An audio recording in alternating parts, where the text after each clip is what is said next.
KF-21 고기동 비행의 배 아픈 튀르키예. KF-21 모조리 카피하다 대망신. 독자 개발 못하니 한국산이라도 베끼자.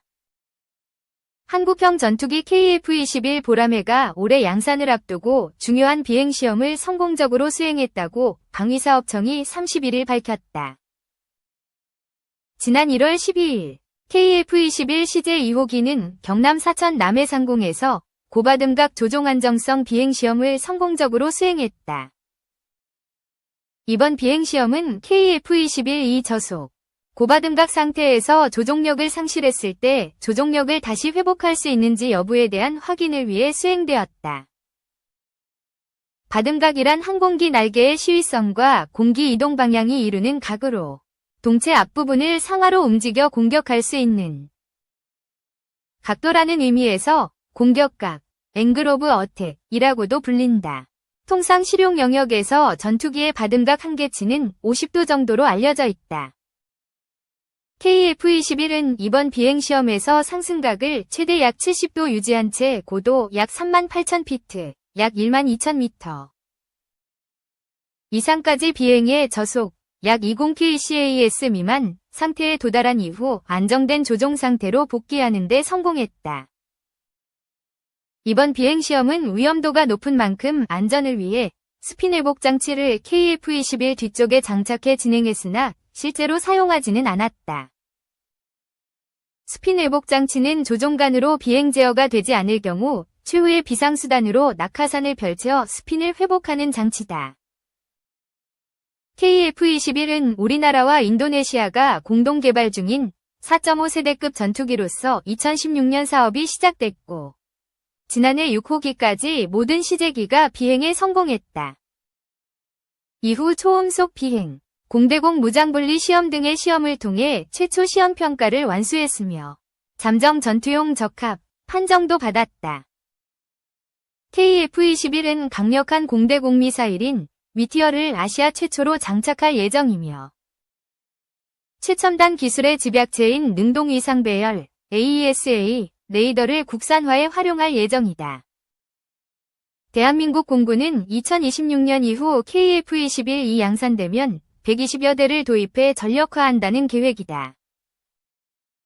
방사청은 올해 중 KF-21 최초 양산 계약을 체결하고 공군 1호기 생산에 착수할 계획이다. KF-21은 2026년 전력화될 전망이다.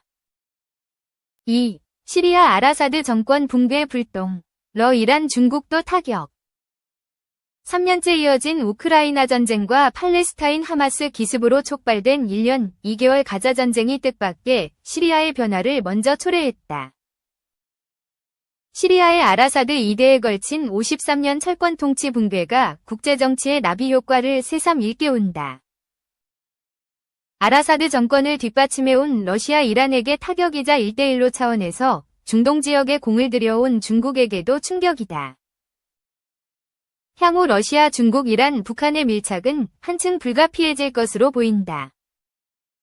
중동 역학 구도에서 확실한 승기를 획득한 이스라엘군이 시리아 정부군의 전략무기가 남아있는 군사시설을 대규모로 공습했다고 10일 현지 시간 밝혔다. 군 성명에 따르면 전날 밤 이스라엘 해군 미상리함은 시리아 함정 15척이 정박 중이던 알바이다항과 라타키아항 두 곳을 공격해 사거리 80-190km 미사일 수십 기를 파괴했으며 지난 48시간 시리아 영공에 진입한 전투기가 다마스쿠스 홈스 타르투스 라타키아 팔미라 등지의 대공포대 공군 비행장 무기 생산시설 등을 350여 차례 폭격했다. 그 결과 스커드 미사일, 순항미사일, 무인기, 드론, 전투기 공격용 헬리콥터, 레이더, 탱크, 경납고 등 전략무기 상당수가 무력화됐으며 이와 별도로 지상군 또한 시리아 내 무기고 로켓 발사대 등 130곳을 공습했다고 한다. 군 성명에 앞서 이스라엘 카츠 국방장관이 북부 하이파 해군 기지를 찾아 최근의 성과를 소개할 때 시리아 함대 파괴 작전 성공도 그중 하나였다. 당시 카츠 장관은 시리아 수도 다마스쿠스를 장악해 아라사드 정권을 전복한 반군 세력을 향해서도 분명한 경고를 날렸다. 누구든 벼사르 아라사드 발자취를 따른다면 똑같은 말로를 맞이하게 될 것.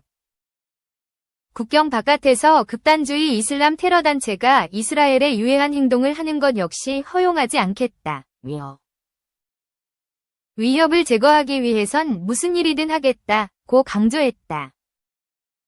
그는 아울러 최근 이스라엘 지상군이 북부 점령지 골란고원을 지나 시리아 내 완충지대에 진입한 소식을 알리며 그곳의 무기와 테러 위협으로부터 안전한 무균보안구역을 조성하도록 군에 지시했다고 전했다.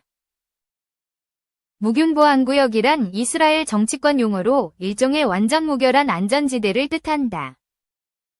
시오니스트인 베잘렐 스모트리히 재무장관이 작년 11월 정부가 유대인 공동체 주변에 무균보안구역을 만들어 아랍인 진입을 막아야 한다는 주장을 한 바 있다.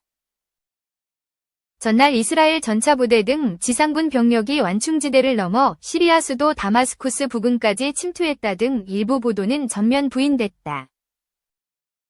이스라엘군 아랍어 대변인 아비차이 아드라이가 X의 트위터에서 우리 군의 다마스쿠스 진입 내지 전진 등은 완전히 잘못된 정보라며 국경 보호를 위해 국경에 가까운 완충지대 내부 방어 진지에 주둔하고 있을 뿐이라고 해명했다. 한편 러시아는 시리아 내 해군 공군 기지 지키기에 나섰다. 10일 파이낸셜 타임스 FT가 시리아 서부 해안 타르투스에 설치된 러시아 해군기지 군함이 해상으로 이동했다고 보도했다. 유럽 우주청 ESA 등의 위성사진 분석 결과 이전까지 기지에 정박 중이던 호위함 잠수함 등이 현재 해안으로부터 8에서 10km 떨어진 위치에서 대기 중이다. 철수가 아니라 박격포 사거리 바깥으로 이동시킨 셈이다. 아라사드 정권을 무너뜨린 시리아 반군의 공격 가능성에 대비한 결정일 수 있다. 소련 시절인 1971년 설치된 이 타르투스 해군기지는 러시아가 지중해에 진출할 수 있는 단 하나의 통로로서 만일 끝내 철수하게 된다면 러시아에게 뼈아픈 손실이 아닐 수 없다. 러시아 내 흑해와 지중해를 잇는 유일한 통로인 보스포루스 해협엔 튀르키예가 버티고 있다. 2015년 시리아 북서부 흐메이밈에 설치된 러시아 공군기지에서도 아직 철수 움직임은 없다. 위성사진 분석 결과 화물 항공기 왕래가 확인됐지만 급박한 철수 조짐이 아니라고 분석됐다. 러시아에게 흐메이밈 기지는 아프리카 지역 관련 핵심 자산의 하나다. 러시아 주력 수송기인 전략 장비 일류신 1-76 비행 범위가 4200km 수준이기에 흐메이밈 기지를 사용해야 아프리카 접근이 수월해진다. 러시아 국영 TV 진행자인 안드레이 메드베데프는 최근 자신의 텔레그램 계정을 통해 시리아 기지를 잃으면 아프리카도 잃게 된다. 중앙아프리카 공화국이나 말리행 화물 운송이 사실상 불가능해질 것이라고 우려했다. 러시아는 시리아 기지 유지를 위해 새로운 권력으로 등장할 반군과 적극 교섭 중이다. 이들 반군이 미국의 제재 대상이라는 점에서 러시아의 시리아 새 권력을 향한 접근 노력도 예상된다. 3. 러시아, 시리아 내 2개 기지서 쫓겨날까 전전긍긍. 11일 크렘린의 드미트리 페스코프 대변인은 브리핑 때 시리아에서 일어나고 있는 모든 일들을 면밀히 모니터하고 있으며 현재 상황을 주도하고 있는 사람들과 접촉을 유지하고 있다면서 이는 우리의 기지 및 우리의 외교시설이 거기에 있기 때문에 당연하다고 말했다. 앞서 바샤르 아사드는 8일 하아타리르 알샴 HTS 주도의 반군이 수도 다마스쿠스에 입성하기 직전 비행기를 타고 러시아로 도망갔다. 이어 푸틴 대통령이 직접 아사드에게 정치망명을 허용했다고 크렘린은 강조했다. 내전 초반 궁지에 몰렸던 아사드를 구했다고 할 수 있는 푸틴이지만 11월 27일 시작된 HTS의 기습에 허를 찔린 아사드를 도울 여력이나 위지가 부족했다. 1000일이 넘게 진행되고 있는 우크라이나 침공전쟁에 푸틴의 발이 묶여 있었다.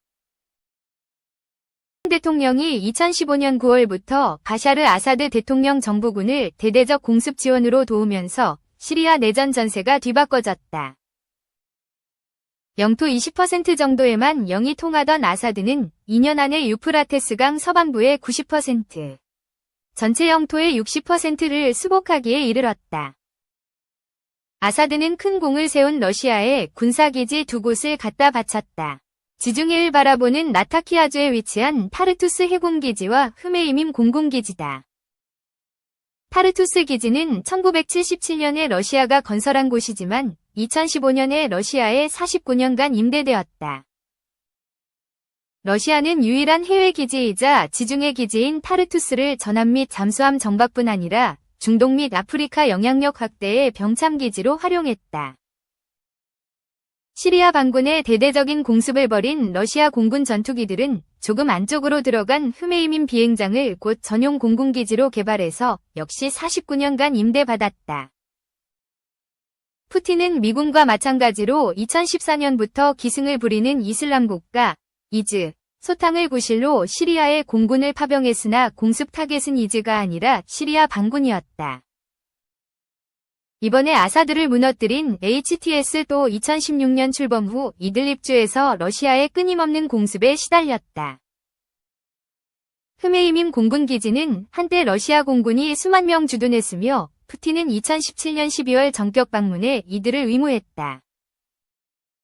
HTS가 다마스쿠스를 점령하자 아사드의 고향이기도 한 라타키아주 소재 타르투스 및 흐메이민 기지에서 러시아 전함과 전투기들이 지중해상이나 러시아 기지로 떠났다는 위성사진 분석이 전해졌다. 러시아가 이 기지에서 상당수 배와 항공기를 뺐다고 해서 이 기지들을 포기한다는 뜻은 결코 아니다. 러시아 공군에 대한 적의가 가득 차 있을 수도 있는 반정부군의 시선에서 이것들을 멀리 떼어 놓으려는 조치로 보인다. 그러면서 크렘린은 반정부군을 예전처럼 아사드 언사를 그대로 흉내내 테러리스트로 부르는 것을 멈추고 반정부 세력으로 정중히 호칭하고 있다. 러시아가 두 기지를 계속 사용할 수 있느냐 문제에서 미국의 움직임도 한 요인이 될 수 있다. 미국은 반정부군이 종교적 소수파의 자유를 존중하고 이즈의 테러 기지가 되지 않는다는 자세를 보이면 우호적인 관계를 맺을 수 있다는 신호를 보냈다. 그러나 미국 새 정부는 여기에 러시아에게 영구 임대해준 세민 타르투스와 흐메이민 기지를 온전히 시리아 것으로 바꾸라는 요구를 덧붙일 수 있다.